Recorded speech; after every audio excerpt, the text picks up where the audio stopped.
I'm Dustin Grinnell, and this is Curiously. This September, I had the chance to host a booth at the Cambridge Science Carnival, organized by the MIT Museum in Kendall Square. The festival was buzzing on a Sunday afternoon, with more than 100 booths celebrating science, discovery, and curiosity, plus tons of hands-on activities for families. I was there representing my little corner of the writing and publishing world, science fiction with heart. I brought along copies of my books, The Empathy Academy and The Healing Book, and by the end of the day, every single one had found a new home. But books weren't the only thing I was sharing. I also brought my podcast and a big question I thought fit the spirit of the event. If science could solve one problem for humanity in the next 50 years, what would you hope it would be and why? 14 brave souls took the mic and shared their thoughts for this special episode of Curiously. Their answers ranged from tackling humanity's waste problems, to ensuring clean water, to solving world peace, to even creating a human satisfaction index. One young boy was rooting for science to bring back dinosaurs. The voices you'll hear span generations, from kids as young as 11 to adults in their 60s, and reflect perspectives from different cultures too. Listening back, I realized something. While I asked about solutions in the next 50 years, I found myself really hoping some of these breakthroughs would come much sooner. Since I put all these kind folks on the spot, it was only fair that I took a crack at the question myself, and you'll hear my answer mixed in with the others. So let's dive in, and I hope you enjoy this special episode of Curiously, recorded live at the MIT Museum's Cambridge Science Carnival. Yep, we need science, that's why. Need there be dinosaurs? Ooh, bring back dinosaurs. Oh. Okay. Which dinosaur would you want back? Every. All of them? If that can happen in the next 5 years, I would be happy. I would be so stoked. You and me both. Like space exploration to see if we can find another species. Yeah, or maybe another home too, in case this one. Blows up. Yeah. That's why we need science. Hi, I'm Keith from Arlington, Massachusetts. Okay. And the question is, If science could solve one problem for humanity in the next 50 years, what would it be and why? I think climate change is really important to address. And so I'm hoping that science can solve carbon capture, because it seems really hard to get cooperation together for Right. people to stop emitting. So let us just keep doing it and we'll just suck it out of the sky. Well, we've already done a lot that needs to be addressed, and we're on a trajectory for warming already. So carbon capture could help that. And we're transitioning to solar power and other kind of renewable fuels, but there's still a lot going out there. So being able to address that for the sake of our climate would be a really valuable addition. Hi, my name is Azam. I live in Cambridge and I'm older generation. And my question is that how science can help the humanity to see the truth with their own eyes independently, and how we can train the children from infant ages to be independently thinking, unbiased, without prejudice, and cognitively become so open to think and see the truth themselves with their own eyes and understand it. So how can create this new human being that is always searching for the truth? If someone was completely unprogrammed, if someone was completely unpropagandized, if they were just a free mind, what kind of society would that create? Minds who aren't conditioned by religion or The truth is always one. There aren't multiple of that. There is one truth. And even if you look from different angles, it's still the truth is the same. We just interpret with our own angle. So the society eventually will come to a sort of unity and common understanding or mutual understanding and harmony. And that is the fundamental of peace, or to say better, that universal peace. Because if it's not universal, then it's not really happening. It has to be. So how do we know it's universal? Because, for example, like we were talking about the afterlife, we don't truly know if it exists because science can't study that. We can't quantify it. So if that's a a phenomenon that isn't figured out yet. So how would we know a universal truth about that? If someone believed in it, we wouldn't know if they're wrong. But if someone didn't believe in, we wouldn't know if they're wrong either. Well, if you go on the reverse thinking, why we don't see the universal peace, why there isn't peace, why there are wars, or why there are misunderstanding. If you look at the fundamental of all of those things that is happening and answering the question, then we know that all of the answers, when you line them up, the root of them are the same: prejudice. If you eliminate prejudice, biases, selfishness, greed, the common truth is that everybody understands these are not really good.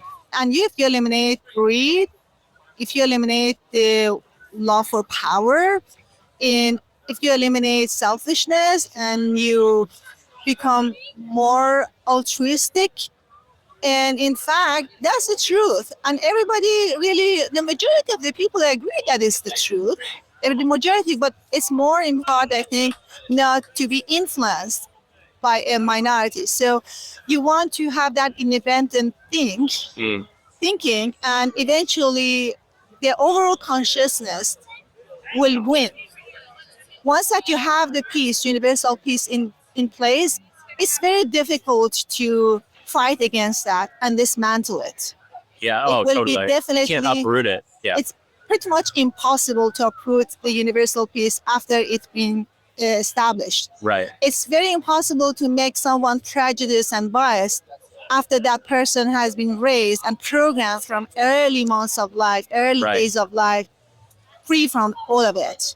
Yeah. It's very difficult. You cannot do it. It's just like, There have been some. I've seen, like, for example, American neo-Nazis who, the hatred for other races, it leads to, violence and other types of things.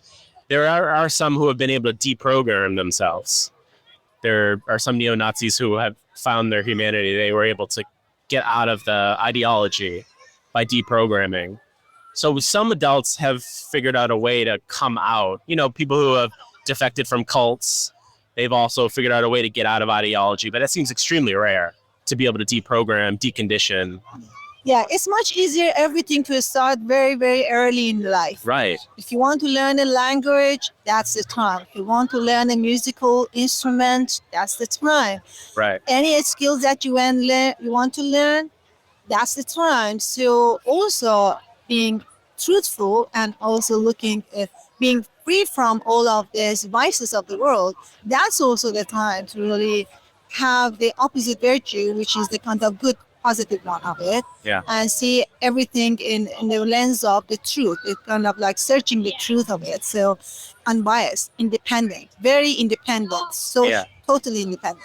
Well, that's a great answer. It seems like it almost could be the root of all the other problems. Yeah. If we eliminated prejudice, if we were unprogrammable, so to speak, if we were truly independent, you might sort of get rid of hate and... Yeah, it's very difficult later in your life. For example, your 50s, you want to unlearn and relearn. It's very difficult. Yeah. I mean, it's not impossible, but it's a huge individual effort and discipline to unlearn something that you consciously know that it was not good. Right. And relearn. It's too much of the struggle, and good luck with that.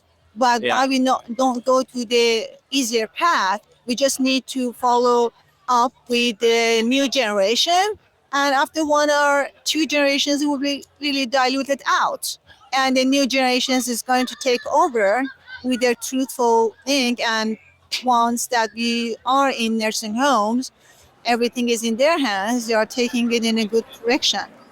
My name's Tony, 32, from Massachusetts.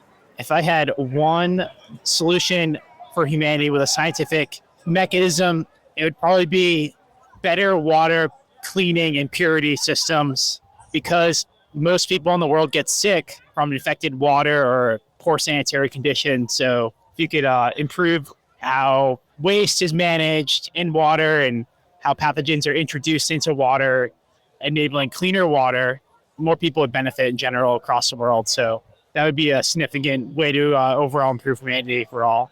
That's more practical. That's like, nuts and bolts. You could technically do that. The second one is more science fiction.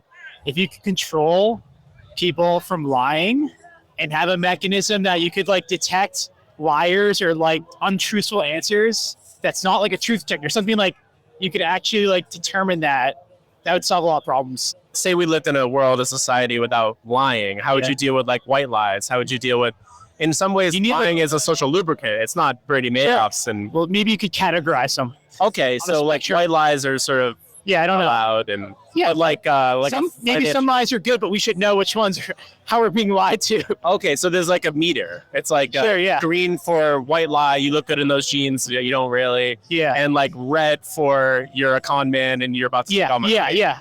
Okay. If you look at politicians, Wow, they'd be redlining the whole. it'd be bad.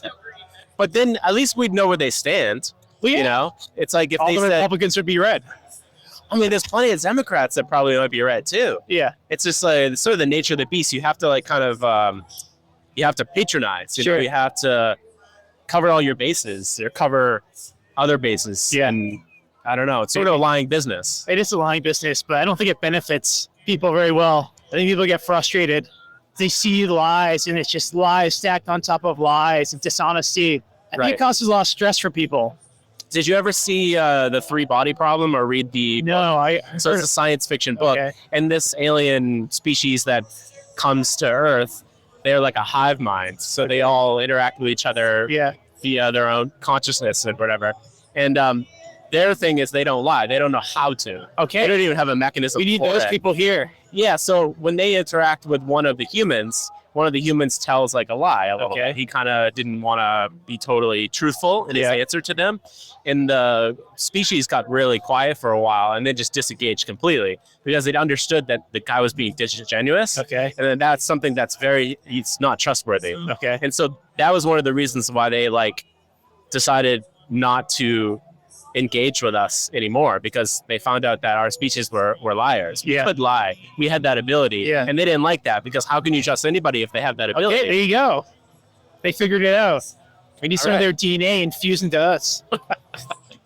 I don't know. Should we share a mind, a hive mind together? I'm not really sure. We should all I think it works for a lot of other animal species, so yeah. why not? Like ants and things like that. Yeah. Well, those are two fantastic answers.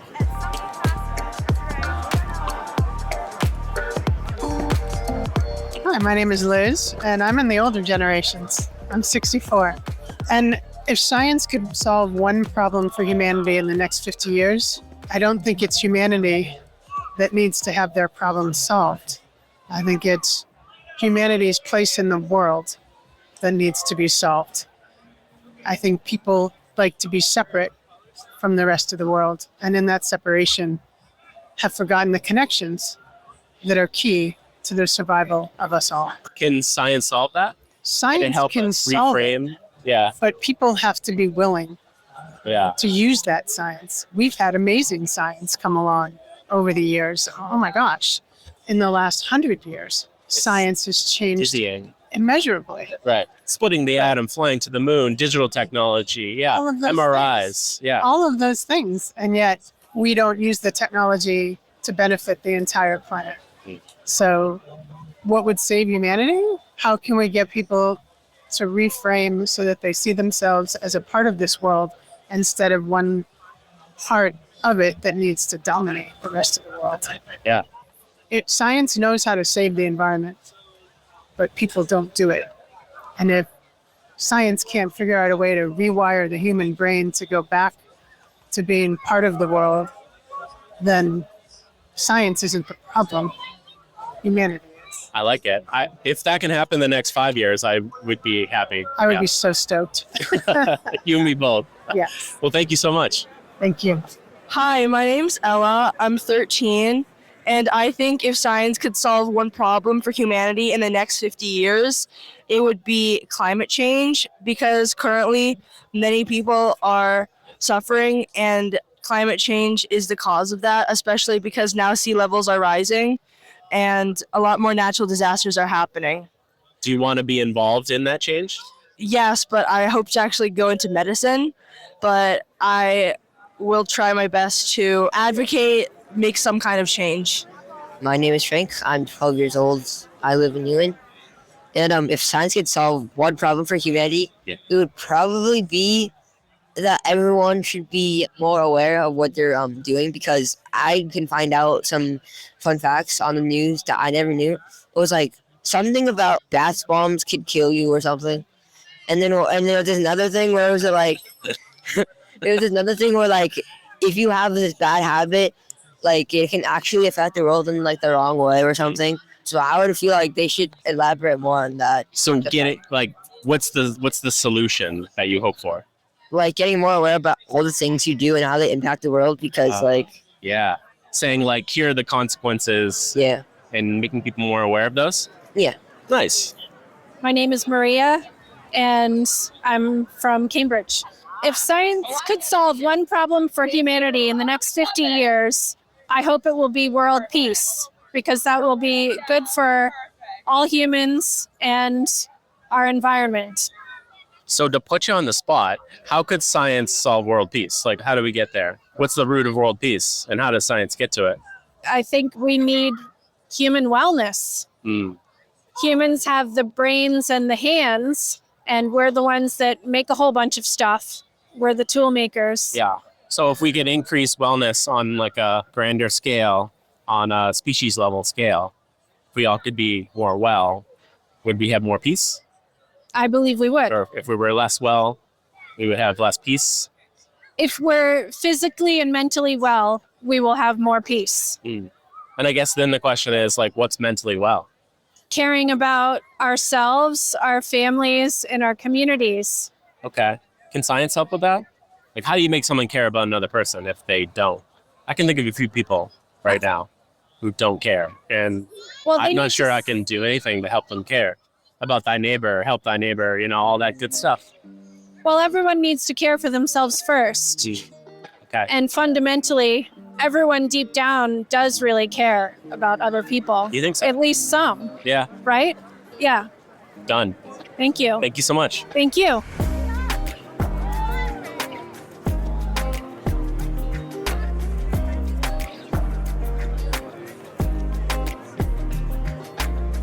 My name is Allison. I am from Peabody in Massachusetts, but I work in Charlestown and I work with early education and care. I'm going to go with Dustin's age range of 20s and 30s.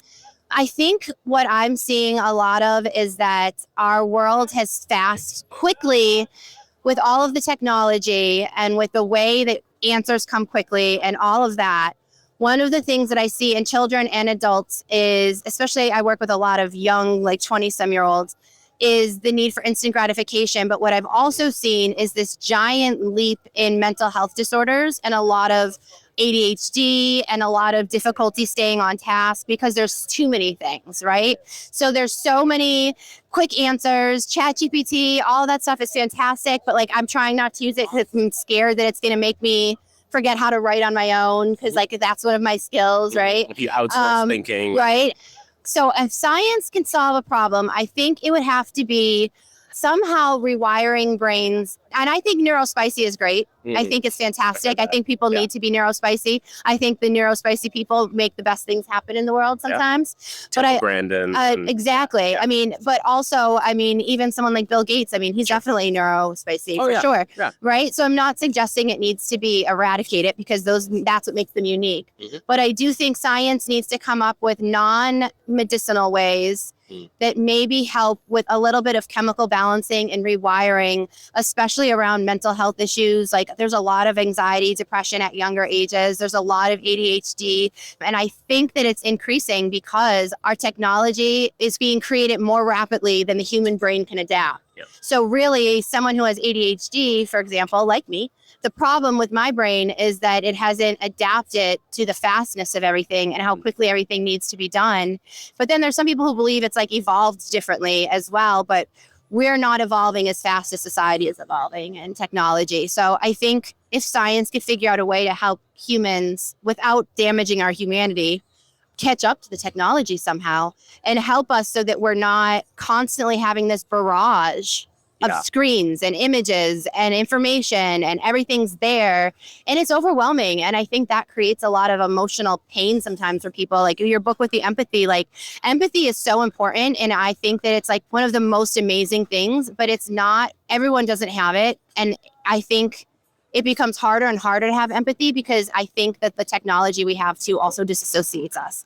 I think we disassociate ourselves from the world much more easily by being able to jump onto technology. And like, I think you have to be around human beings to have empathy. Yeah. You have to be around people. Yeah, and even online, there's a distance effect, and there's anonymity as well in a lot of cases. So you can kind of do and say as you please, and that leads to dark outcomes. Well, even my boss, I asked him a question the other day. Obviously, he wasn't at my school, and I said, "Can we at least like do a Teams meeting? Because like, I don't like having conversations over the phone, which is fine. But even the Teams meetings, like most of the meetings that I have with people are Teams meetings. Yeah. I like having meetings with people who are right there. Yeah. Like I want to read their body language. Like I want to hear their tone of voice. Like, and you can, but it's not the same. And I think that's also like with texting. Like I have to teach my younger teachers all the time. Like I am not going to respond to your 25-line text because I'm going to say, let's talk tomorrow, because you're not going to take my tone the right way. You're not going to see what I mean the right way.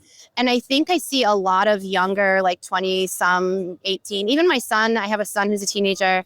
He's empathetic, but it's just interesting. Like I see this weirdness of like, there's a lack of like being around people.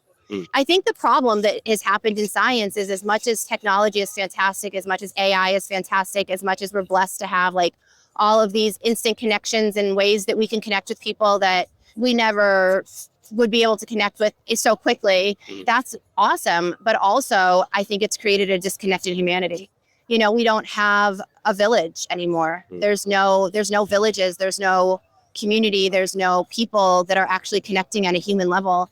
And I think science somehow needs to figure out a way to slow down almost with technology. Again, going back to like what it's doing to our brains and what it's doing to our mental health. Like, I don't think science is putting enough effort into helping mental health issues that are arising more often, especially in children, but the ADHD and the anxiety and the social anxiety and all the things that were not as prevalent, I think are more prevalent because of the way our world is so fast. And science just medicates it. Right? Here's a pill, here's a pill, here's a pill. And I think there has to be a way that like we're doing more MRIs of brains like that. We're doing more studying of like how can we actually truly help people and what's miswired or misfiring in their brain that doesn't require you to take a pill to fix it. I think they tie together. And I think people start getting anxious because other people, when you're around an empathetic person, you feel good.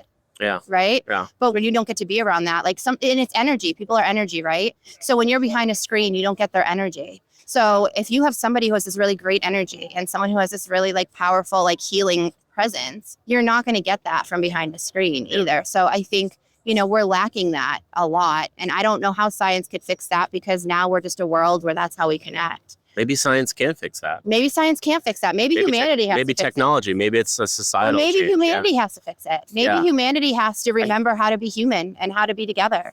Yeah. And like your book, I mean, the Empathy Academy, that's such an interesting concept of like trying to understand at a young age if children lack empathy, even understanding at a young age, like identifying children who may be at risk for like ASPD or being so like narcissism or different mental health or psychopathy or things like that, like identifying young and having these places where it goes and teaches them and helps their brain to not be that way and teaches things like empathy there's nothing, I don't think there is a more important human emotion, to be honest, than empathy and love and healing. And people have healing energy and people have healing presences. And so maybe you're right. Maybe science can't fix it. Maybe humans have to fix it. And well, it's a human problem, so maybe. And maybe books like yours, right? Well, I think in the book, the Empathy Academy, it's kind of like you know, they go. The idea is like maybe we can genetically engineer our way out of this problem. But at the end of the day, what it took this young kid to learn was having a friend and having a good mentor, having a good teacher, And having someone who had that. and reconciling with his dad, and yeah, I can't and wait his to read teacher. this book. I'm Yeah, so excited. But it's like humans to solve the problem. So maybe science can solve everything then. Maybe that's the answer. That's a great answer. Maybe Yeah, what do I hope it would be? It would be that science doesn't have to be the intervention for everything. damn right. Maybe the answer is people, and people educating other people and spreading books like spreading the message you're spreading. I figured since I'm asking people to answer such a challenging question, I might as well take a shot at it myself. My name is Dustin, and I'm 42 years old, and I live in Winthrop, Massachusetts. There are probably many problems that are bigger than what I'm suggesting here, but I think in the next 50 years, if we could figure out how to sleep optimally, that would help in so many other ways. I recently saw that 50 million Americans have an actual sleep disorder, and 100 million people in the United States have trouble with sleeping. And it's pretty obvious that that's causing a lot of problems, not just well-being, but productivity, satisfaction all around. And I feel like we all know that if we get a bad night's sleep, we're not going to be, our best selves in the morning. And we also know that if we're not feeling well, often like the best way to feel better is just a good, natural, healthy night's sleep. So I feel like if we could somehow figure out how to crack sleep for real, we would be doing a lot of good for society. And I don't know if that's a pharmacological intervention or we finally figure out how to get the conditions right, because we really at this point know so much about sleep at a scientific and technical level, but it's still not working. We're still all having challenges with sleep. So I guess if we could figure that out and just be able to on demand get a optimal night's sleep, I think that would be a good thing for humanity. Hello, my name is Sailaja. I'm 46 years old. I'm a scientist by training. I work as a chief scientific officer. One thing as a scientist that I always aspire to is to develop drugs that are reachable for everybody. Healthcare inequalities is a thing, and there are still many countries that can't afford the medicines that are available should be approachable to every human being. Money can't be a factor that they can't reach. So that's one thing I am passionate about. Obviously there are still so many diseases that needs treatments and cures, but at the same time, equally important is what is available should be approachable for everybody on earth. Science is solving some of those healthcare inequities, right? Like the ability to keep certain drugs cold for long periods of time. Exactly. And it just increases the... Yeah, exactly. Again, the development, being on the other side as a drug developer, I know how much it costs to develop those, how much research that needs to, the success rate for drug development is huge. So it does take time, that's why 50 years feels hopeful for me, because it hopefully sooner, but this take time from the initiation. Say for an example of a paracetamol, right?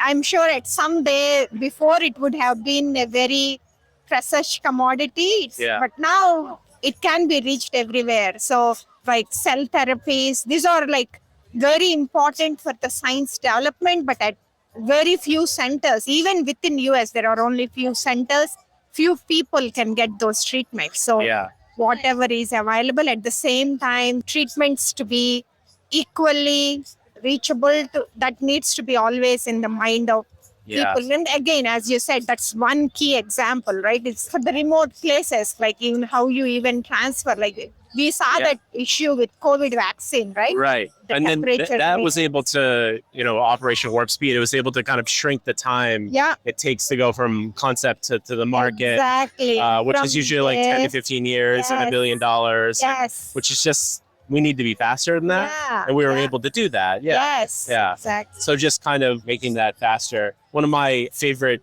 people, I used to work at Brigham Women's Hospital, and Paul Farmer was associated with it. And so Tracy Kidder wrote this book about Paul Farmer, who's a physician and a humanitarian. And he used to go all around the world. He died like 5 or so years ago to help reduce health inequities. So he would provide care in clinics in impoverished countries. I know, And like it's so thoughtful. really a hero. Yeah, You know. exactly. No, I am hopeful for sure.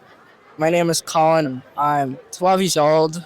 I'm from Newton, and if science could solve a problem in humanity for the next 50 years, I think it would be finding a replacement for like oil or something, because I think it's running out, and if we don't find a solution to that, Well, we need energy. We need. so that's my hope for. Okay. Thank you. Sebastian, 10. So what do you think? In 50 years, if science could solve one problem, what do you think? Either be dinosaurs? Ooh. Bring back dinosaurs. Oh. Okay. Which dinosaur would you want back? Every. All of them? Nice. Nice. Like Jurassic Park. Yeah. My name is Phil. I'm from Belmont. I'm not very young. I would hope it would be climate change. That involves tons and tons of problems. Right. Our But if we could keep our planet habitable, that's why. Yeah. I think many science disciplines could get that. Now it's a question of whether or not we'll believe it. Yeah, that's right. That's right. Yeah. Belief. It almost now it seems even if we have the science, even if science has solved the problem, we may not, on a grand scale, accept it, act on it. Right. It's true. That's right. We need science. That's why. Yeah. We need science. Hello, my name is Sophia. I've lived in Cambridge all my life. I'm 11, and for one problem to solve would probably be like space exploration, to improve the science behind space exploration and solve many internet alien mysteries, you know? Because I feel like everyone's on a cliffhanger for that. Yeah. Do you think you want to go out into space, do you think? Probably not, but because it's really cold and Yeah. scary, and Yeah, it's I don't black. and I don't want my spaceship to fail, because then what do I do? Right. So what's good about humanity going off Earth then? For like exploration to see if we can find another species. Okay. Yeah, or maybe another home too in case this one. Yeah, in case this one blows up. Yeah. Hey, my name is Satya. I'm 30 years old. I'm from Los Angeles. I recently moved to Somerville this year. I think as especially Americans, we create a lot of waste. Packaging, general food waste, restaurant waste, home waste, etc. And I wish there was a better way to handle trash and the large landfills of trash that we have today. And I think like recycling, compost is definitely a solution, but I think I've heard that much of the recycled stuff we throw away isn't actually like recycled, only a percentage of it. Mhm. So those may be like small steps that are really aggrandized to looking like big steps. So not really making a dent, but I think we need to make a further punch. More of a meaningful. A meaningful change. Like if only like 6-7% of what we recycle is actually getting recycled, that's like not really. And that's the number? A solid solution. I think it's less than 10%. And so we're doing a little bit, but we're not really doing that much. Yeah. And the life cycle of trash is interesting. Yeah. I mean, maybe we just shoot it in space or bury it in Earth's core or something. Like, where does it go? Burn That's a it? great question. Incinerate it? Maybe microbes? Burn it may not work. Yeah. But I had a friend that was thinking about worms. Yeah. And eating trash. Right. Maybe microbe stuff. Yeah. I'm not exactly sure. I'm not in that world. Yeah. I'm not so knowledgeable, but I think that's a humanitarian problem we need to solve. Yeah. Hi, my name is Veer Pandey, and I am a resident of Walpole, Massachusetts, but originally from India and been in the US for last 25 years. If science could solve one problem for humanity in the next 50 years, I would hope it would be one where if there was a scientific way to measure what exactly our human satisfaction index is.